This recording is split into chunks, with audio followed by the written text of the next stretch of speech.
You are into a life transforming experience as Pastor Prince Abah brings you God's Word with deep insight and power. God bless you. You now see why Jesus saw a woman who put the least she had on her, all she had, everything she had. She took it and put it inside the offering basket, and Jesus said, this woman gave the highest, and yet it was the smallest in terms of quantity, smallest. What Jesus was looking at was their heart from which she didn't do this out of her convenience. She did this because Jesus is priority. She didn't do this because she had it. What Jesus saw was that this woman's heart is after his purpose, is after his kingdom, is after his passion, is after what he wants to do on the earth. And she gave. Others were giving from their convenience. They were giving their 1 million, no heart for the thing. Some were giving to show, no heart for the thing. That's why there's one subject I'm going to teach you guys one time: the law of scarcity and supply. When to prove your love for God is not what you have. In many cases, God brings you into your season of scarcity to test your love. It's not when you have that God knows you like him. Why did God give Abraham only one son when he can give him twins? Why did God? Is it not the same God that gave Isaac twins, Jacob and Esau? He could have given, if twins run in the family, why not give Abraham? He could have given him twins. But the issue is that if he gave Abraham twins, Abraham gives him one, he will be, maybe it's because he has two. I'm not yet sure. Listen to me. They say God is all knowing. When it comes to the issue of your heart, he does not know, he searches. He said, for I the Lord, I search the heart. I search. If he's searching, it means he doesn't know what is inside. He looks. And he will use tests to uncover and unravel where your heart is. Whether your heart is in mammon, or your heart is in God, or your heart is in the kingdom. This is why people are limited. They can't touch the real wealth that God gives. You think you have seen anything? Because you wake up in the morning and go and hustle. When you finish hustling, you come back with a profit of 5,000 or 10,000, and then he can afford you. You have not seen the goodness of God yet. You are living too small. When some of us are giving things like jeeps to God, one will come like this. I show somebody my Range Rover, the one I gave. The person look and say, what? So you gave this kind of car? I say, yes, I gave it. I said, I was the only one in the whole city that has it. If you see mention, what a fortune. When I dropped it on the altar and the thing was moving out, one lady cried like a baby. And it's not the last I will give.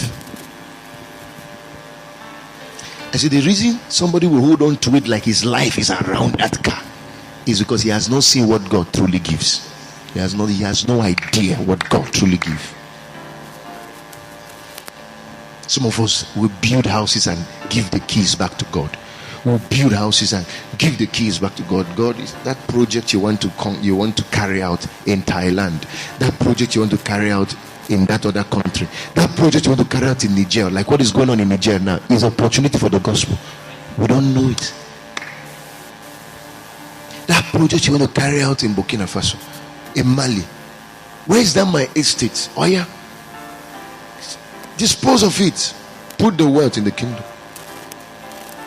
Before God brings you there, he will test you with Isaac. That thing you think only is the only thing you have. How will I survive if I let go of it? That's what he will use to test whether you're qualified for nations. Because when he takes your Isaac, he is no longer scared that Israel, you will give it back to him. So he will give you Israel, knowing that you will return Israel back to him. That's why God can proudly say, Israel is my firstborn nation, because Abraham will not hold it back. If I'm preaching well, shout a big amen now. You know, whenever this kind of teaching is coming, this is when you should be more sensitive. Satan doesn't like you to hear this. He doesn't want you to hear this. He will not want you to hear what you are hearing now. This is when you should open your double ears and make sure it is completely connected to heaven so you can hear. This is why you have too many migrating Christians. Too many that can't sit one place. Too many migrating Christians. They are here, there.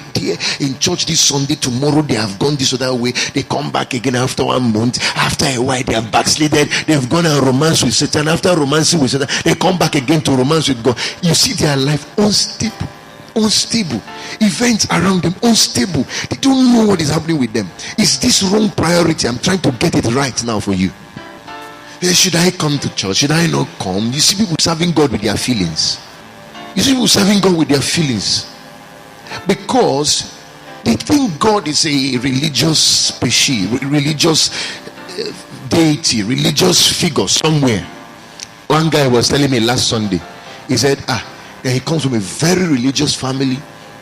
And in the morning, they wake up in the morning on Sunday, and sometimes he doesn't feel like going to church.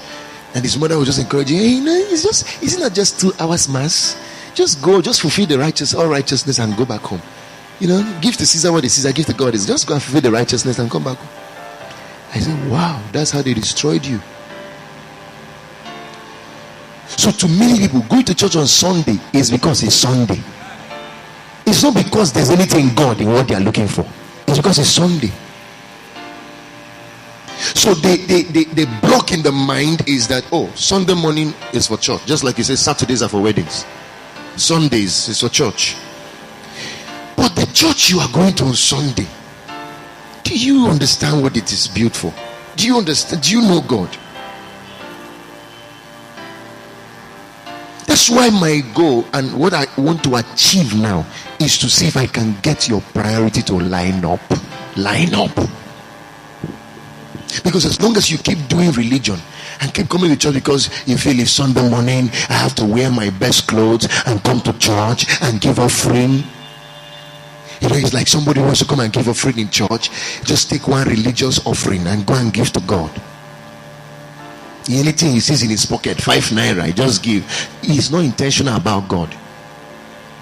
20 naira, just go and give. Not intentional about God. I gave my baby offering money this morning, 1,000. And I made sure it was the cleanest of money, not dirty one, mint money, 1,000. Those days when we were growing up, they were giving us coins. They'll give us coins money, they'll give us 10 naira. Everything that is left after you've spent everything, anything left after you've spent everything, that's what they will give us. Because God never, it didn't matter. He was a religious God. Meanwhile, the question I ask, if you relate to somebody who is high profile, someone who is great, maybe he's the governor, you're going to go and see governor, will you go with 20 naira? You see, the issue is that they reduced God in your mind. They reduced God in your heart. They made you see God as a theory. He does not really exist. So we just go to church to just do religion. Just come and hear sermon. Religion. You don't know it's more than religion. It's a relationship. That this man is real. He said he's so real. He's so real. He said he that must come to him must know that he is. That means he exists. He's real. And he's a rewarder of those that diligently seek him. Diligently seek him. He really is. And he doesn't just exist, he's a rewarder of them that diligently seek him. I'm trying to show you why your life is somersaulting. Is that your priority is not lined up. It's not lined up.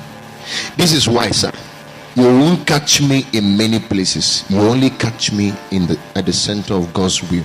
You won't catch me doing many things. You won't catch me doing many things. Center of God's will. Center of God's calling.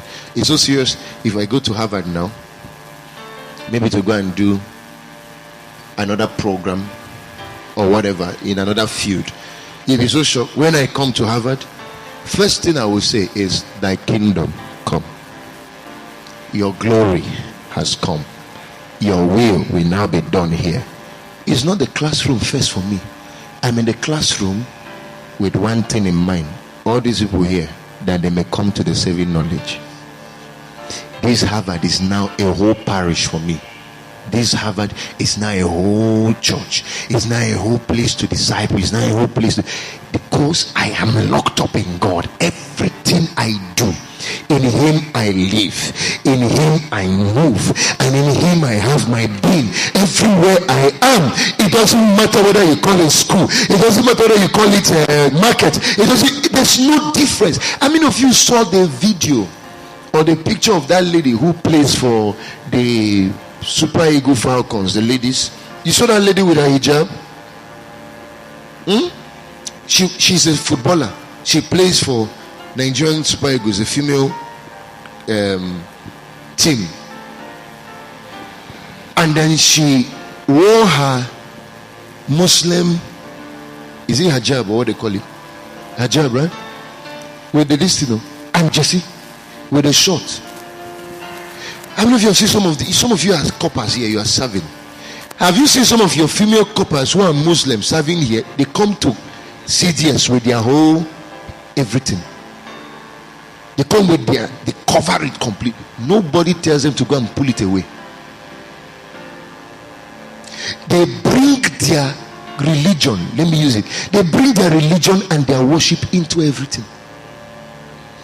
A Dangote trailer driver who is a Muslim can be driving to go and supply you cement. 12 o'clock hits, or whatever time it is for their prayer. They will stop at the highway, bring their mat and pray. Go to police headquarters here. If the DPO or the commissioner is a Muslim, doesn't matter the case is handling. It doesn't matter how criminal the case is. Is a Muslim. Once it's time for their prayer, they bring out their mat and start hitting their head on the ground.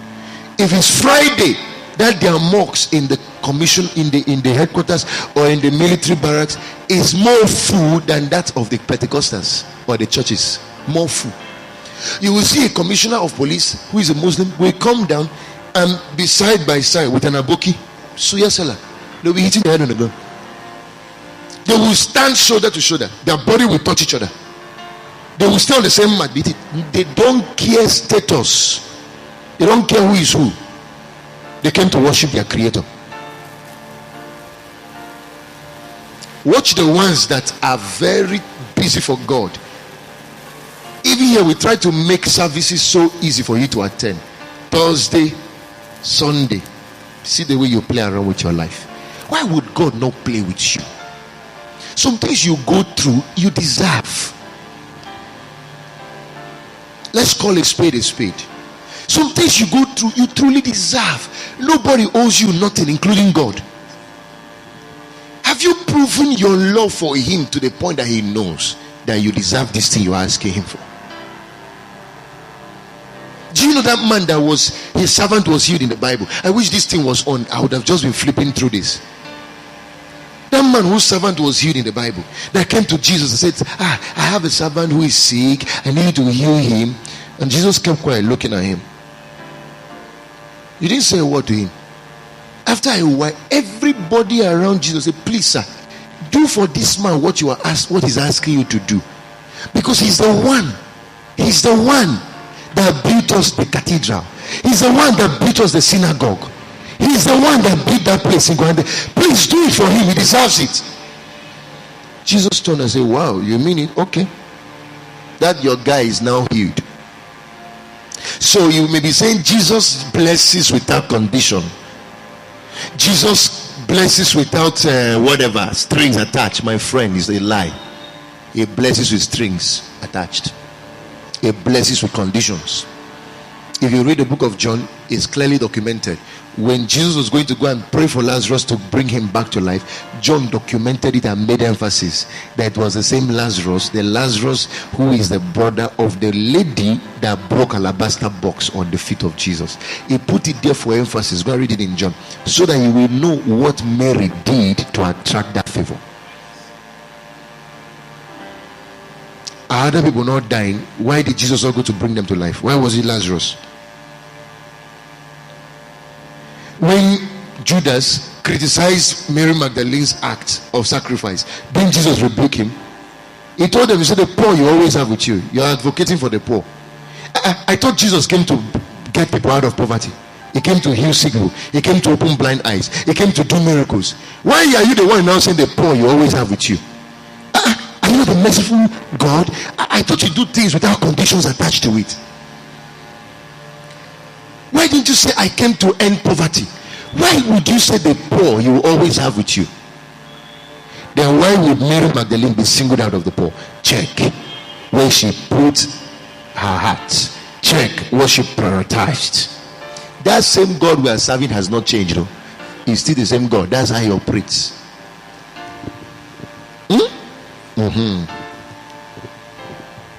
I saw one Dibia on social media.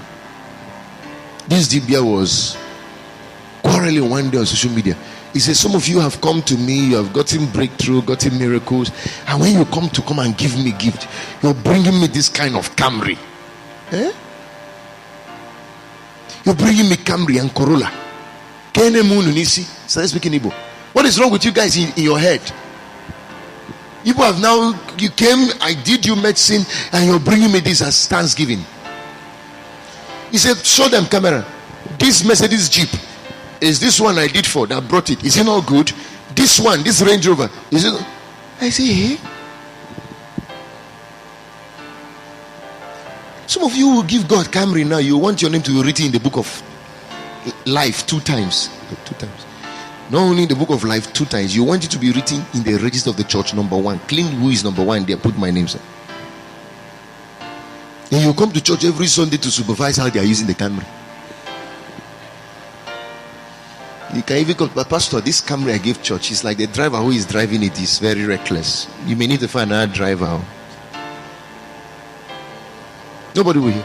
This other man is saying, come and take your Camry. I don't want this thing. This is not befitting for me.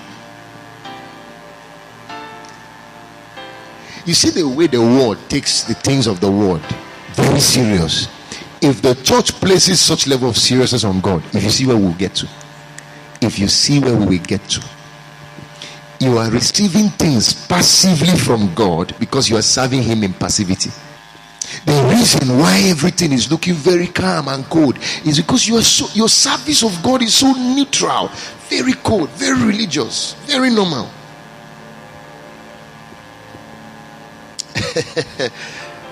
No, this kind of message will not excite you. You won't. If I change the game now into take it, there, everywhere will be on fire. When you finish taking the crumbs, it finishes, you will come back again for more. You can't build a solid Christian that way. I'm giving you what makes a solid Christian. And when you get this one, everything you need will line up in your direction. See verse 25 now. Therefore I say unto you, take no thought. Everybody say, take no thought. Shout it. Say, take no thought. Turn to your neighbor, tell him, take no thought. This is God trying to rubbish the hierarchy of need of Abraham Lincoln, Abraham Maslow. How do you say to a human being not to think about anything? Jesus is Lord. How? How can you say that? Take no thought for your life. Are you crazy, God? God, have you gone insane? How can you say I should not take thought of my life? Let me ask you an honest question. All the while you've been thinking of how to figure your life, have you figured it? Let me ask you. All those things you say you were going to read in university, did you finally read it? When you were a baby, what were you thinking you'll be?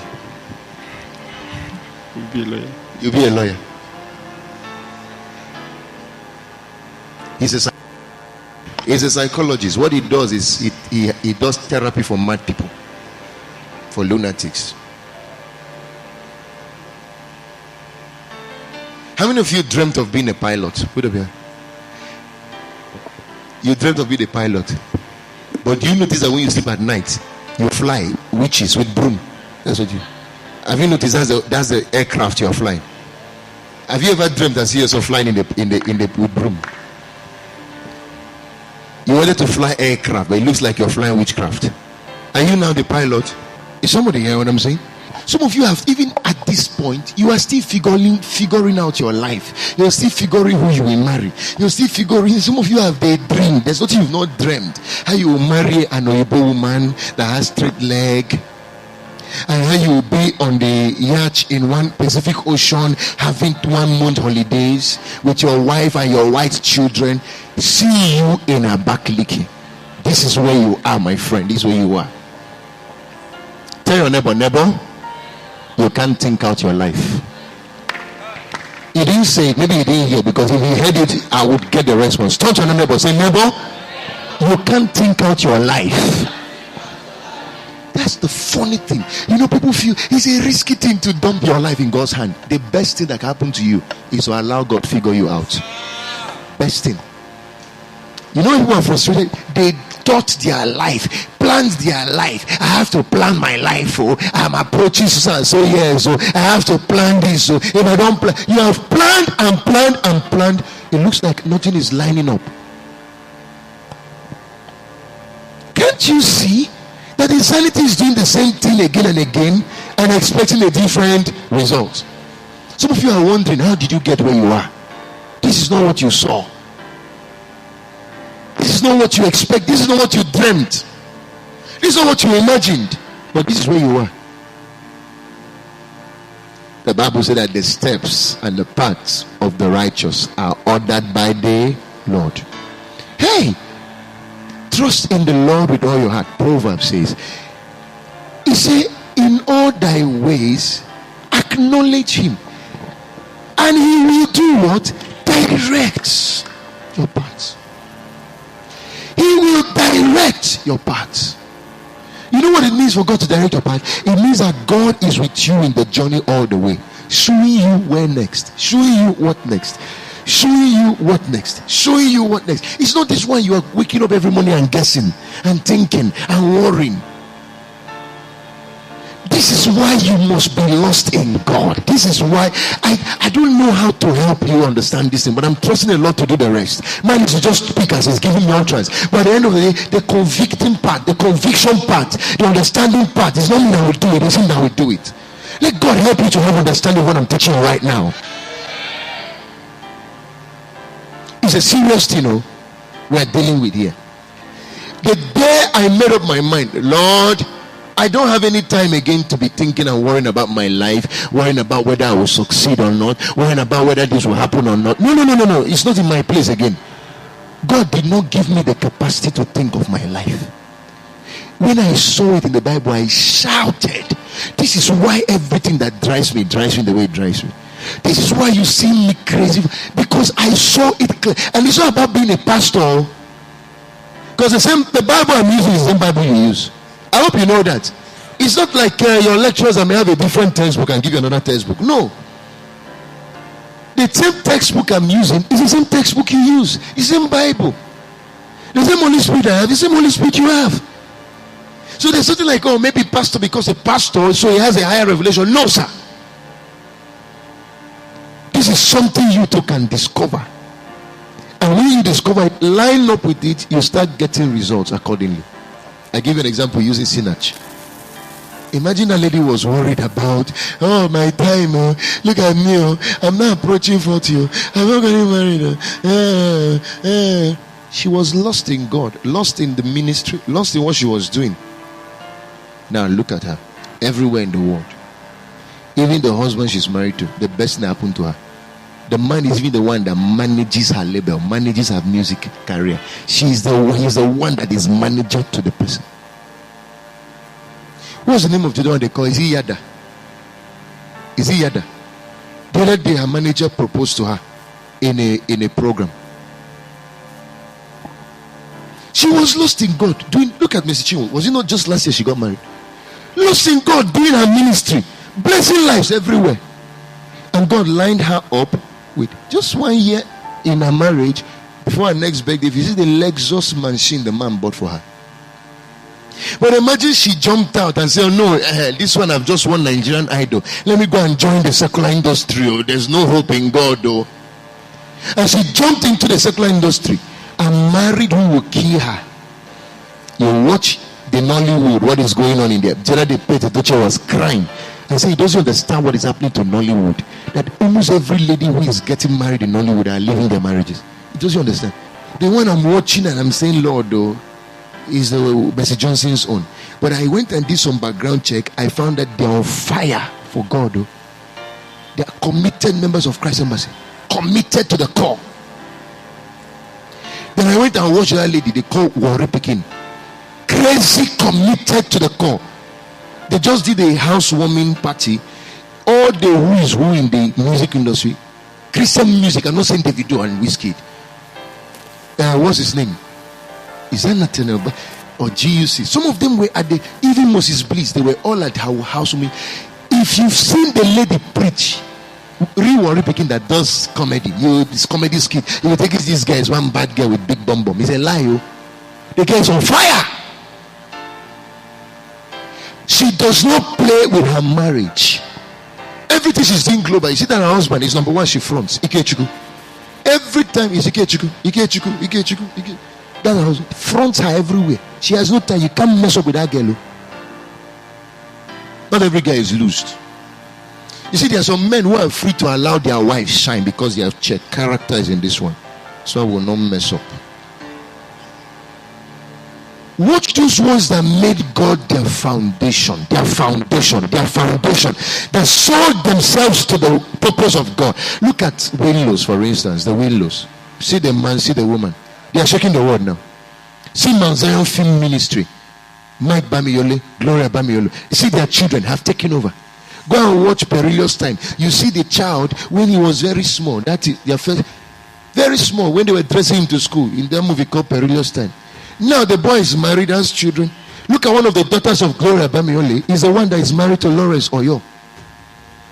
What again is the blessing of God? What again is being blessed?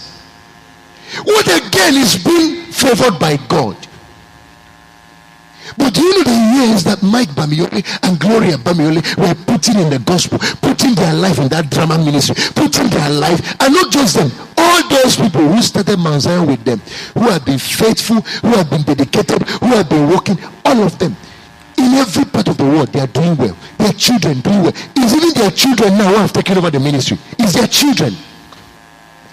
And you are here doing yanga for who? For a man whose life is already figured out by God. A man whose family is already sorted out by God. A man whose grandchildren are already sorted out by God. You are doing yourself. Are you doing God for God who is God without you? I said something earlier. No matter how far you dress and come to church, when you go home, you know the areas of your life is paining you. You know what is going on in your life. Nobody, you can deceive anybody with fine looks and fine dressing. But when you go back home, you tell yourself the truth. You can't lie to yourself. If you will make a resolve this morning and say, Father, now I want to get the priority right. I want to now master how to be sold out to you. I don't want to be confused again with all this distraction here, that one there, this one here. That I want to now get my life straight and right with you. If you make that decision, you will have me to thank forever. You also have yourself to thank forever. Don't let a generation of people who have lost God disciple you. You're in school or you are in an office, you are working somewhere or wherever, and every time they are gisting against the church, they are gisting against pastor. I heard in the university here, medical students don't go to school because they don't go to church because they feel they are too busy. I can show you obituaries of doctors.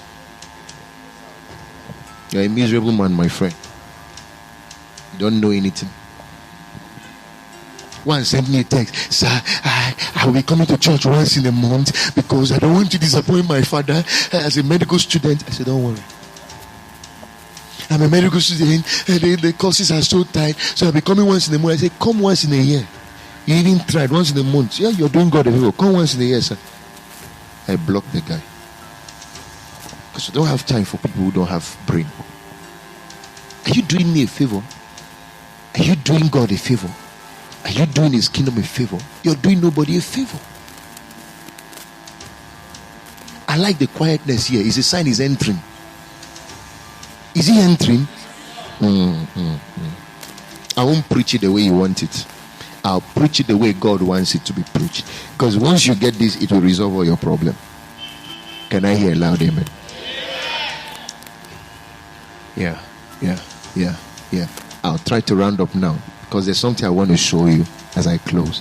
Because somebody will be asking, okay, sir, how do we go about? I will show you how to be lost in God, how to be buried in Him, how to be forgotten in Him, like forgotten. You forget yourself in Him. Nothing else again will appeal to you. See, you will not be bothered again. No suitor is coming. Which suitor? No. It's let God be priority. He will line up the suitor. He will line up the suitor. Pastor, too much of wahala. Too much of. You don't need all the headache. Just line up with God, my friend. Tell your neighbor, line up. Tell him, line up. It's a simple thing. Line up with God. For the continuation of this message, please play the next track.